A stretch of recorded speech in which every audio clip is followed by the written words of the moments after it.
So I just got a call and it stopped the video. So I'm just gonna backtrack a little bit. This is what we don't want, is what I was just about to say. We don't want to just go across the whole row of scales with our first color, across the whole row with our second color, and across the whole row with our last color. That it would be the easy way, but it's not the right way. We want to make sure we're really going from corner to corner, not doing the bottom, so that it's slowly transitioning from one color to the next. And if your scale is too small or it's just too hard for you to fit 3 colors, because this is a new concept for you, then just do 2 colors. Don't worry about 3. You'll make 3 because you're gonna make the in-between color.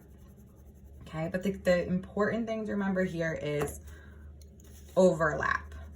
So start on top of the previous color. So I do red first, orange goes on top of red, and then yellow goes on top of orange.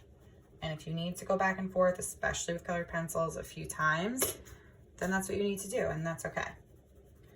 With oil pastels, consider blending with your finger a little bit. Okay, so you could do red, you could do orange, dare I say, right underneath or next to it, and then you could go in with your finger and you could smudge the 2 together. Okay, and I will, when I get to school and I have my oil pastels, I will do another video on coloring the dragon eye in with oil pastels. So again, the whole row, when you get to the next, when you finish the whole top row and the whole bottom row, you're going to switch for your next row to a new set. So I'm thinking I'm gonna do green and yellow for my next set. So I'm making sure that, and I have light green, so I could do light green. Again, this is kind of a small space, so if it's too much for you, just do the 2. But I could just blend the green on top to make that look like a really light green. And then I'm gonna do this whole row with those colors. Okay, and then for the next row, you can switch your color set every single time.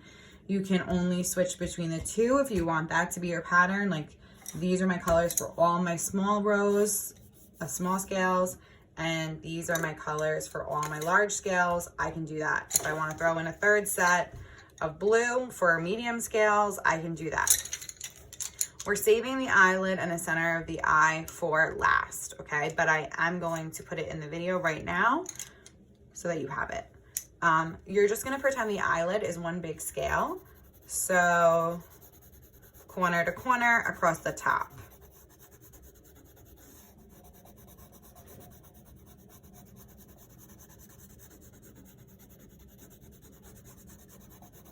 And the center of the eye is slightly different, so stay tuned. And then I'm gonna do blue, making sure I overlap, and I actually want more purple, so I'm just gonna fill this in. I know it looks kind of like a stripe, like a purple stripe and a blue stripe, which is what we don't want. So I'm gonna add in some light blue to the top, and then I'm gonna go back with my purple, and I'm gonna overlap gently, lightly,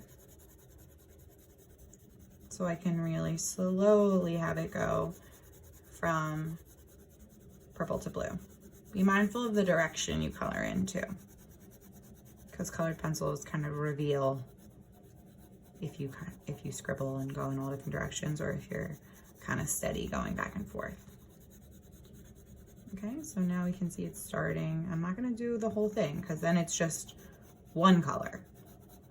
I want it to be purple to blue, not just purple blue.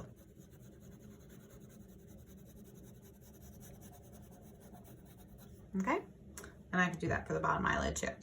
The center of the eye, the difference is you are going to do the bottom. So you're going to go to the corner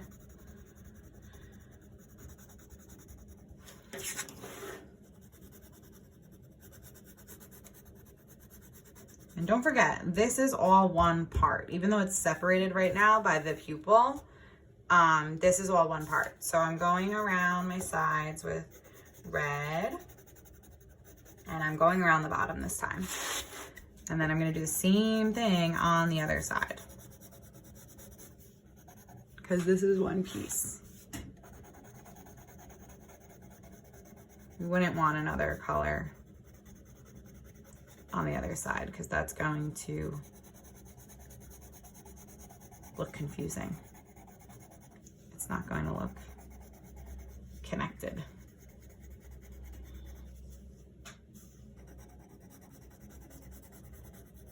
Okay, and you can choose how much you want of each color. I want the center of the eye to be mostly light, so I'm not doing too much with my dark color.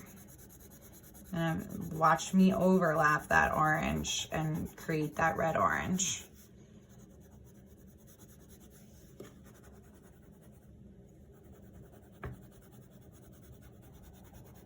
And I can really go all the way back in there if I want, but again, be mindful that you don't do too much, because you don't want it to turn all to red orange. But I actually might go back and make that red darker eventually. So again, as far as direction, I want this to look like it's coming in. So I'm trying to keep my pencil, I know it gets hard around the sides, but I'm trying to keep my pencil lines going in the direction I want the eye to look. So my lines are all going this way from my drawing. I want them to look like the eye is, you know, rounding and it's going in. So I'm trying to keep my pencil lines going versus going like this, up and down, side to side, every which way.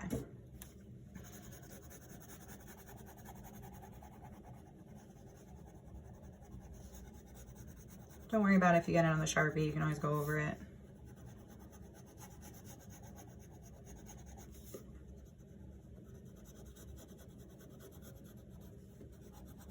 Okay. Then again, don't be scared that it's not looking like you want it to, okay? I understand that that is very, that's a very loud, it's not a transition. Let's just put it that way. It's very obvious, it's very abrupt. That's the word I'm looking for. I want it to be gradual. I can go back. And I'm going to go back. It's easier for me to do it this way. It might be easier for you to do it this way as well, or you might find a better way. If you do, let me know.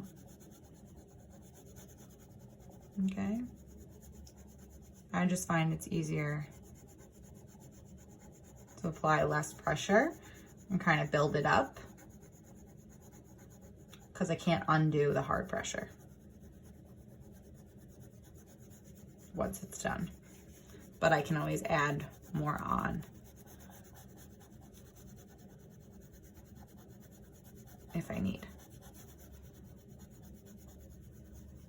Okay, so you're gonna keep going.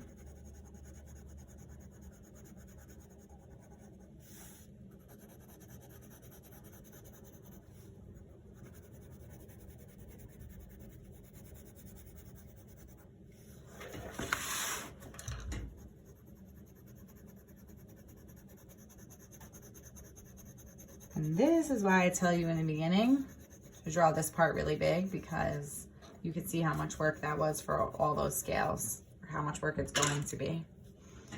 Again, you're doing the center of the eye at the end and the eyelid at the end after you've done all your scales.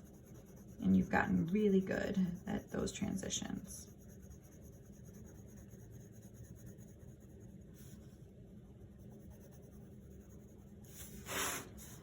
Okay.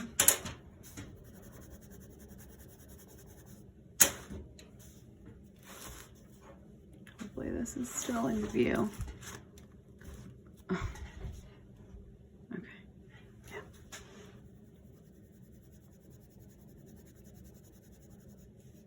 And like I said before, if you need to make, with yellow, it's really hard.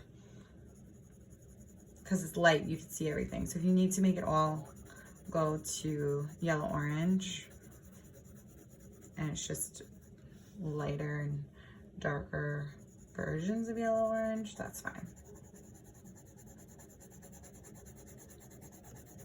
The point is we want a gradient. We want a transition. So we study this a lot with pencil, where we work on applying different levels of pressure to gradually go from dark to light. And this is the same thing, but with color. So think about value. We talk about value with darks and lights and the transitions. This is gradient with color. Okay, and I would go through those same steps on the other side. And I think those are pretty nice transitions. Okay, all right.